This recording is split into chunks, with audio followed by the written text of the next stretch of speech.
Poslije ljubavi ostaju telefonski brojevi koji blijede. Poslije ljubavi ostaju čaše sa ugraviranim monogramima ukradene po boljim hotelima. Poslije ljubavi ostaje običaj da se bijelo vino nalijeva u 2 čaše i da crte budu na istoj visini. Poslije ljubavi ostaje sto u kavani i začuđen pogled konobara što nas vidi s drugima. Poslije ljubavi ostaje na usnama metalni okus promašenosti i adrese pozajmljenih soba od 4 do 6. Poslije ljubavi ostaje rečenica: dobro izgledaš, ništa se nisi promijenila. Javi se ponekad, imaš moj broj.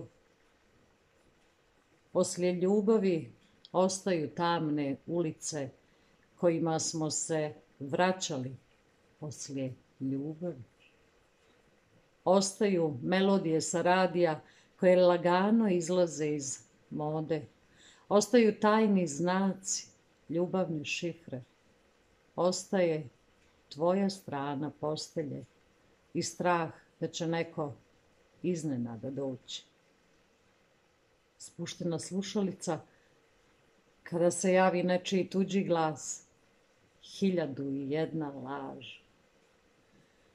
Poslije ljubavi ostaje rečenica: ja ću prva u kupatilu. I odgovor: zar nećemo zajedno? Ovaj put ne. Poslije ljubavi ostaju saučesnici, čuvari tajne koja više nije tajna.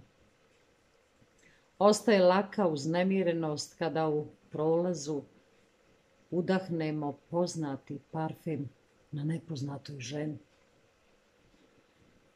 Poslije ljubavi ostaju nepotpisane razglednice Venecije i Amsterdama, prepune pepeljare, prazno srce. Navika da se pali 2 cigarete istovremeno. Fotografije snimljene u prolazu, zagubljene ukosnice. Taksisti koji nas nisu voljeli i cvjećarke koje jesu. Poslije ljubavi ostaje povrijeđena sujeta. Poslije ljubavi ostaju drugi ljudi i druge žene. Poslije ljubavi ne ostaje ništa.